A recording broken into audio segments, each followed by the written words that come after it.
ఈరోజు తాడిపత్రికి వస్తున్న సందర్భంగా ఆదిశేషు గారు మళ్ళీ విజయవాడ నుంచి పరిమాణం వచ్చి ఇక్కడ మన పిల్లలకి స్కూల్ పుస్తకాలు బ్యాగులు వాటిని ఇచ్చే కార్యక్రమం ఒకటి పెట్టారు.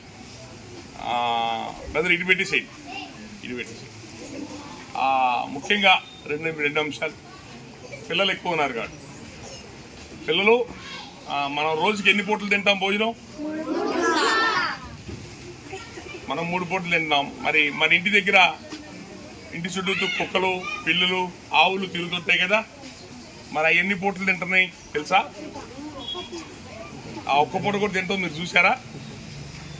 మీరు పెడితేనే కదా. ఎవరు పెడితే ఎక్కడి నుంచి వస్తుంది భోజనం? ఎవరు పెట్టాలి? ఇదే పెట్టాలి. మనం 3 పూటలు ఒక పూట తినకపోతేనే మన ఆకలితో ఉండలేం కదా. కొద్ది టిఫిన్లు అయితే తినబోతుంటామా? ఇంట్లో అమ్మలు కూడా తిడతాం, టయానికి పెట్టలేదు. మరి మన చుట్టూతో ఉన్న కుక్కలు పిల్లులు ఆవులు ఇవన్నీ ఉంటాయి కదా, పక్షులు ఉంటాయి కదా, మరి వాటికి ఎవరు పెట్టాలా? దేవుడు పెడతాడా? మనమే పెట్టాలి. పిల్లలు గుర్తుపెట్టుకుంటారా? మనం ఒక్కళ్ళే తింటాం కాదు, మనతో పాటు ఏదైనా వస్తువు ఉందంటే మన ఫ్రెండ్స్ కూడా షేర్ చేయాలి. చాక్లెట్ ఉన్నాయనుకో, ఒకటి మనం తినాలి, ఒకటి ఫ్రెండ్కి